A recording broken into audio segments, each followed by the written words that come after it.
மசால் வடை செய்ய போகிறோம். அதுக்கு 1 கப்பு கடலை பருப்பு எடுத்து 4 மணி நேரம் ஊற வச்சுருக்கேன். இனிமேல் தண்ணி இல்லாமல் வடிகட்டி எடுத்துடலாம். தண்ணி நல்லா வடிய வச்சாச்சு. இனிமேல் இதுக்கு தேவையான மசாலாவை ரெடி பண்ணிக்கலாம். அதுக்கு ஒரு மிக்ஸி எடுத்துக்கோங்க.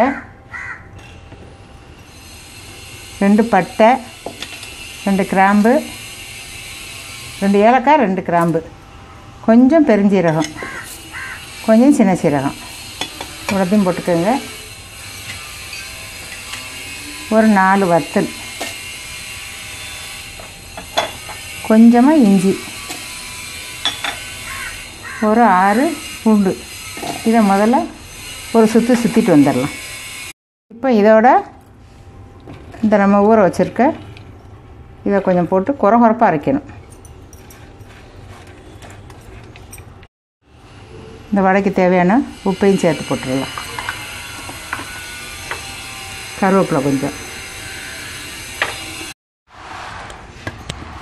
இப்போ இதை அரைச்சாச்சு. இதை ஒரு பவுலில் மாற்றிடலாம். குறப்பாக தான் அரைக்கணும். 2 பெரிய வெங்காயத்தை பொடிசா கட் பண்ணி வச்சுருக்கேன். அதையும் இதோட சேர்த்துடலாம். சேர்த்துட்டு நல்லா பிசைஞ்சிக்கணும். நல்லா விரவியாச்சு. இனிமேல் வடைக்கு உருண்டை பிடிச்சி வச்சுருவோம். தட்டி போட ஈஸியாக இருக்கும். சின்ன உருண்டையாக பிடிச்சி வச்சுக்கோங்க. இப்போ உருண்டை போட்டாச்சு. ஒரு கடாயில் எண்ணெய் வச்சுருக்கேன். இதை அப்படியே தட்டி ஒன்றா போட்டு பொரிச்சு எடுத்துட வேண்டியதான்.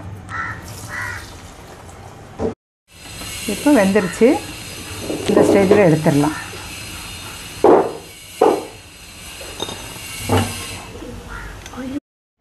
இப்போ எல்லா வடையும் சுட்டாச்சு. 1 கப்பு கடலை பருப்புக்கு இவ்வளோ வடை வந்திருக்கு. நீங்களும் செஞ்சு பாருங்கள். சூப்பராக இருக்கும். மசால் வடை ரெடி. லைக் பண்ணுங்க, ஷேர் பண்ணுங்க, சப்ஸ்கிரைப் பண்ணுங்க, பெல் சிம்பிளா பிரஸ் பண்ணுங்க. Thank you.